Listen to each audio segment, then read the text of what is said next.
Assalamualaikum warahmatullahi wabarakatuh. Perkenalkan, nama saya Ayla Resya-Rianto dari kelas 11F dan saya sudah bersama dengan audiens. Halo, saya mamanya Ayla.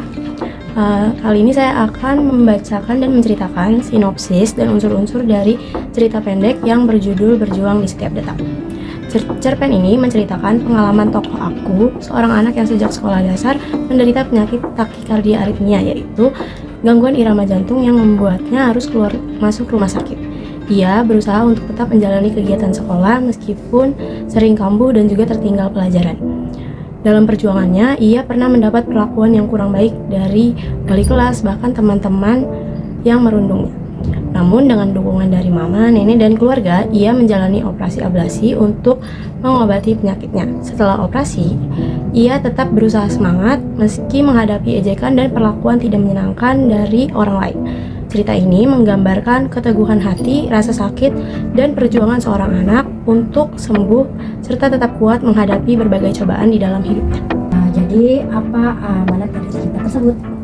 Amanat dari cerita tersebut itu, meskipun dihadapi banyak rintangan, hinaan, dan berbagai cacian dalam penderitaan yang sedang dialami, kita harus tetap semangat dan juga pantang menyerah, serta kita harus menghadapi perlakuan tidak adil dan tidak berempati dari orang-orang dengan sabar dan juga tabah, dan percaya bahwa mereka akan mendapatkan balasan dengan sendirinya. Oh iya, saya juga akan membahas unsur-unsur dari cerita tersebut. Unsur intrinsik.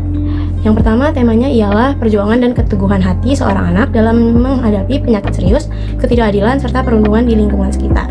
Lalu ada penokohan dan perwatakannya. Ada tokoh aku sebagai protagonis yang berwatak kuat, sabar, tegar, dan pantang menyerah. Lalu ada tokoh mama, wataknya penyabar, baik, tegas, dan penuh kasih dengan penokohan protagonis. Lalu ada nenek sebagai protagonis, wataknya penyayang, perhatian, dan juga sabar. Lalu ada bibi sebagai protagonis, wataknya peduli dan juga membantu. Lalu selanjutnya ada guru TPA sebagai protagonis, wataknya jujur, peduli, dan juga berani. Selanjutnya ada wali kelas sebagai antagonis, wataknya tidak adil, kasar, sombong, dan juga kurang empati. Lalu teman-teman sekolah sebagai antagonis, wataknya suka mengejek dan juga kejam. Lalu ada suster di rumah sakit yaitu sebagai antagonis dan berwatak kasar dan juga tidak ramah. Yang terakhir ada orang tua sebagai antagonis, wataknya kasar, sombong, dan tidak berperasaan. Dan di dalam cerpen ini juga terdapat alur serta tahap-tahap alur. Alurnya maju, dan tahap-tahap alurnya itu, tahap pengenalannya ialah tokoh aku menceritakan awal mula ia merasakan nyeri di dada saat SD dan mengetahui bahwa dirinya mengidap penyakit takikardia aritmia. Lalu yang kedua, tahap kemunculan konflik. Penyakitnya yang sering kambuh dan membuatnya kesulitan menjalani kegiatan sekolah serta harus sering dirawat di rumah sakit.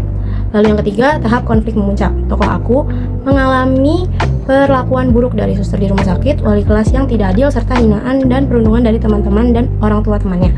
Yang keempat, tahap konflik menurun. Tokoh aku menjalani operasi ablasi demi kesembuhan dan didampingi oleh keluarga yang selalu mendukungnya. Yang terakhir ada tahap penyelesaian. Setelah operasi, ia kembali bersekolah, berusaha bangkit dan tetap tegar meski masih merasa sakit hati atas perlakuan orang-orang di sekitarnya. Lalu ada latar yang pertama adalah latar tempat, yaitu rumah, sekolah, rumah sakit, ruang ICU, ruang operasi, serta kelas TPA. Latar waktunya itu sahur atau pagi. Dan latar suasananya sedih, takut, tegang, haru, dan juga semangat. Gaya bahasa di dalam cerpen ini menggunakan majas personifikasi dan juga majas hiperbola.